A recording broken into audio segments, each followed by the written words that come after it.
You know, there's a question out there that, depending on where you are in the world, could literally get you killed for answering it honestly. Today, we're going to unpack that very question, one of the most consequential in all of human history. So let's just dive right in. So get this. According to our source material, that number, 5,000, is about how many people are killed every single year just because of how they answer that one question. And we're not talking about ancient history here. This is happening right now. And if you want a stark example of the stakes, here it is. This incident, pulled from the source, happened in Pakistan. This wasn't some friendly debate in a coffee shop. It was a life or death declaration. So yeah, this question is way more than just academic. For a lot of people, it is the most dangerous question they could ever answer. So, to really understand why this question carries so much weight, we've got to go back, way back to its origin to see who asked it first, and more importantly, why. All right, so picture this. The scene is Jerusalem. We're in the final week of Jesus' life, and as Matthew chapter 22 tells it, he's walking straight into a theological ambush. I mean, the smartest, sharpest religious and political minds of his day are all lining up, ready to try and trap him with his own words. First up, you've got the Pharisees. They try to trip him up on a political landmine, paying taxes to the Roman emperor, Caesar. He sidesteps it beautifully. Then come the Sadducees, who didn't even believe in the resurrection. They hit him with this crazy, complicated riddle about it, and he just completely dismantles their argument, using their own scriptures.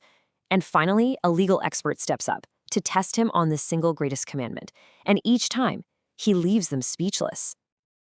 And then, after he's just effortlessly deflected all their best shots, he flips the script. The hunted becomes the hunter. He poses a question of his own. And this one, well, this one cuts right to the very heart of everything. And they give the answer everyone expected. You know, the textbook, Sunday school answer. For centuries, the understanding was that the Messiah, the Christ, would be a human descendant of the great King David, someone who'd come and restore Israel's glory. It was a political hope, a national one. The source uses this fantastic story to show what's about to happen. During the American Revolution, a group of soldiers were struggling with some heavy work, and their colonel was yelling at them. A stranger comes along, helps them out, and the colonel is just shocked when he finds out that stranger was actually his boss, General George Washington. The point is, these religious leaders were dealing with someone way bigger than they had sized him up to be. So Jesus hits them with this paradox from their own holy books. He quotes a psalm that King David himself wrote 1,000 years earlier. And in it, David doesn't call the coming Messiah his son. He calls him his Lord. So, wait a minute. How can the Messiah be both David's descendant and David's superior? How is he both son and Lord? And crickets. They had no answer. He was pointing to a reality they just couldn't see, that he wasn't just human. Okay, so this claim to be divine, it really forces your hand. You can't just kind of shrug and say, oh, he was a good teacher, and then just move on. The source we're looking at leans really heavily on an argument that lays out a pretty stark choice.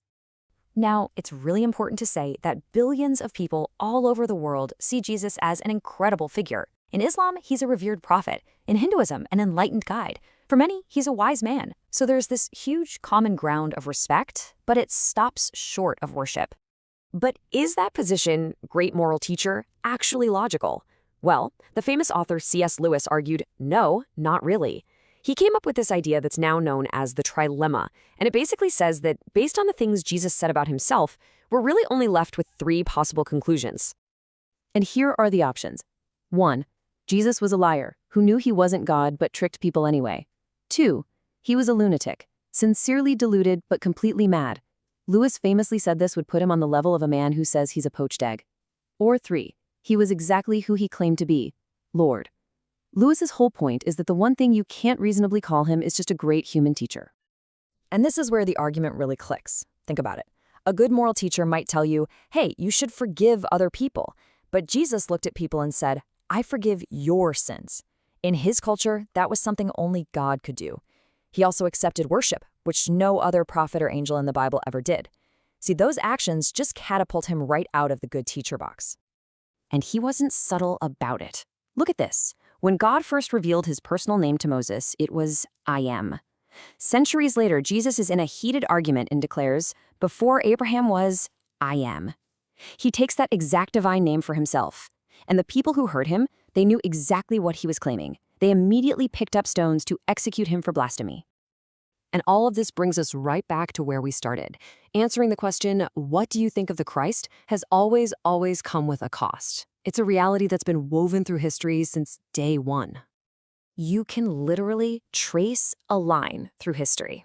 It starts with Jesus' own trial, fast forward a century to the Roman Empire, and it continues right up to today with those 5,000 people we talked about at the beginning.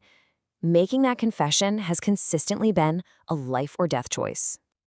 I mean, just look at his trial. The whole thing is a sham, and they can't find a charge that will stick. So finally, the high priest puts him under a sacred oath, the most serious vow you could make, and he asks him point blank, "Tell us, are you the Christ, the Son of God?"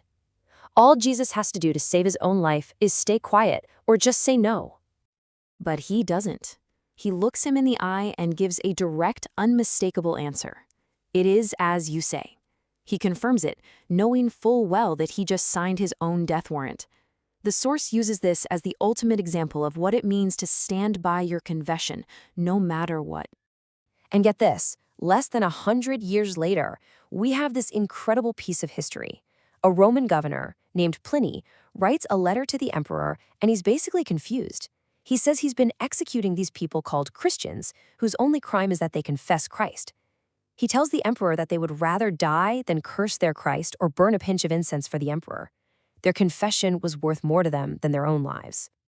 So we've gone through the theological arguments, we've walked through the history, and now the source material brings it all right home, shifting the focus from what a person might think to what a person must do.